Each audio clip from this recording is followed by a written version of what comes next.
Hayes, what does it mean to you to be able to attend the 2012 games with several of your athletes and many others who have competed at SBC in the past? Oh, it's a great honor, Joe, to be able to do it. It's a lifelong dream for me, really. But really, I'm just tailing along on their coattails, I guess, if you would. They've done all the hard work. I'm just trying to guide them and lead them along. But it's a lifelong dream. I wanted to go to the Olympics as a kid, as an athlete, and I wasn't able to achieve that dream. But as a coach, I wanted to coach athletes to the Olympic level, and been blessed with the opportunity this year, and looking real forward to going over and having these young people represent their countries, themselves, and South Plains College as well. We have 8 athletes.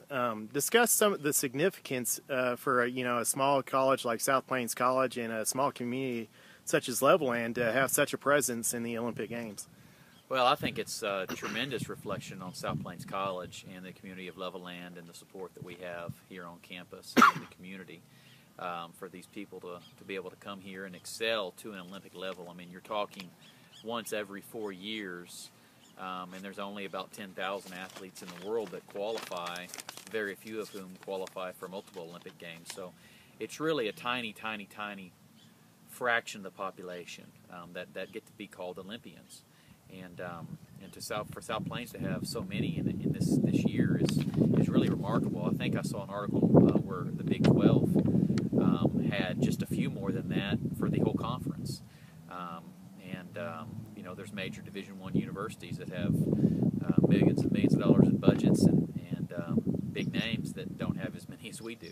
And so I think it's a tribute. It really is to what we've been able to build here at South Plains and the athletes coming here and doing what they're supposed to do and achieving greatness. Yeah. Discuss a little bit about maybe a little bit about the 4 athletes that you actually coach full time, and then maybe a little bit about the other athletes that will be competing. Sure. Well, the four of the athletes, Rondell Bartholomew, Janelle Belial, Sparkle McKnight, and Trevor Von O'Mackey are all on campus at South Plains as recently as this summer. Janelle and Sparkle just graduated. Rondell's here training as a professional runner for Adidas now, and Trevor is just a freshman. He'll be back next year for his sophomore year. And so they've been through our program, going to class from last August until this point, and had their season, won the national titles on the outdoor season, and were fortunate enough to go on and qualify for the Olympic Games with their country and go on to represent it. Rondell has been on the world scene for about a year now, and he's coming back and trying to get back into race form after battling a few injuries. But they come out here every day on this facility here in Levelland, Texas, and practice. And the community's been out here walking around. I don't even know if they knew they were in the presence of Olympians this summer when we were practicing. But they're here. They're just a real humble group, and I'm real pleased of what they've accomplished, and proud to be part of it. Rondell was 6th in the world last year. You have a former athlete that you've coached, Rennie Cow, who's been as high as 3rd in the world.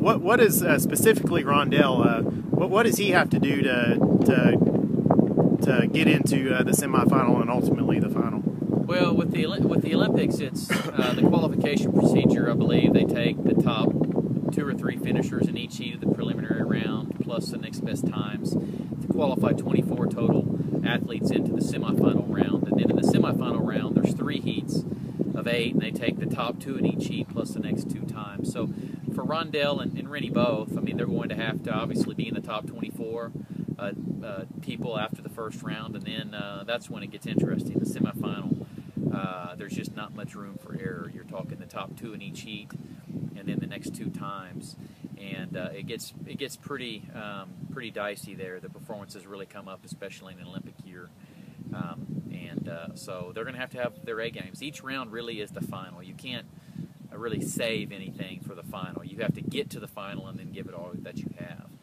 But they've both been there before. They've both made finals before and been up against the best in the world. So they know what it takes performance-wise. We just hope that the preparation and any lingering injuries or problems have resolved themselves by the time they step on the track, and they just do their best that given day and hope for the best outcome. Now, Janelle Belil, she's kind of the newbie to this type of scene. What are your expectations for her? Well, I think really the same's for her and other ones, but for Janelle in particular, she's really good. She's been good for a while. We've had several breakthroughs, and I think she's a young star in this event for the future. And the key for her is going to be managing the pressure of her first Olympic Games. She's been in London already for a couple of weeks, and being there another week and a half or 2 weeks until she runs.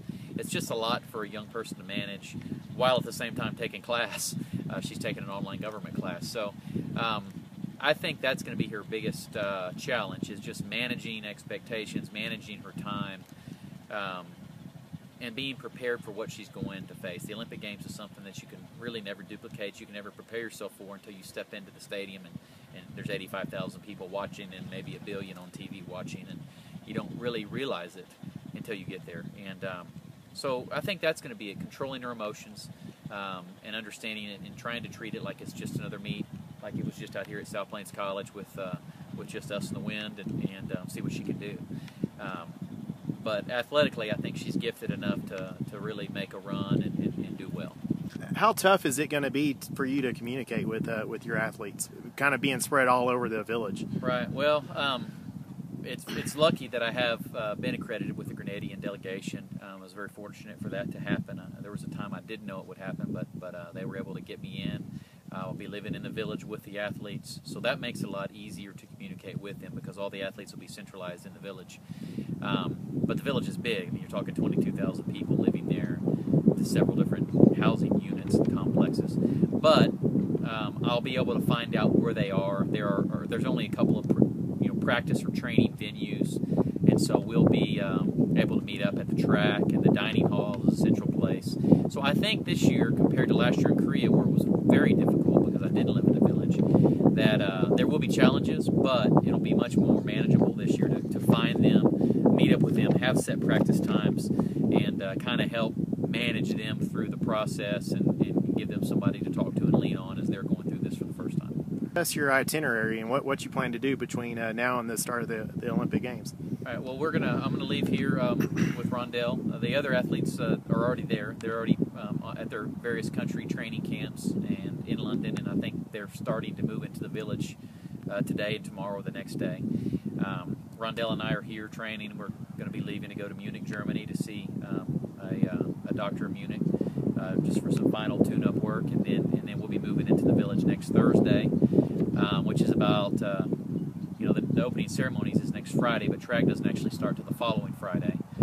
So we'll have about a week of village life to get acclimated, to get used to it before we actually run, which I think will help, and we can get some final work done with the group training-wise, and just go over the expectations and the protocols of where they're going to be at what times and how the races are going to be. But I'll pretty much be there in London at the village from, I guess it's next Thursday, which is June 25th or 26th, all the way through the closing ceremonies, and then we return on August 13th. Most of the younger athletes will return home or back to school, and Rondell's planning to stay over and continue racing on the European circuit through September probably. But I'll return here on the 13th and get ready to start school on the 20th. Yeah. Is there anything you'd like to add that you feel might be significant? I just think that for the Olympics is just something very special and something that I think inspires all types of emotions in all of us. And I just hope that people can watch and see and appreciate what these young people have accomplished, and that it is a huge feat for them, and it's great recognition for South Plains College. I remember back in 2008 in China, in the Beijing Games, they announced on the worldwide broadcast that Rennie Kuo was the only finalist. He was the youngest finalist in the field, and he was a junior college champion from South Plains College. And that was seen by millions and probably hundreds of millions of people. And so I think it's just tremendous, and for South Plains to get the exposure and the athletes to have been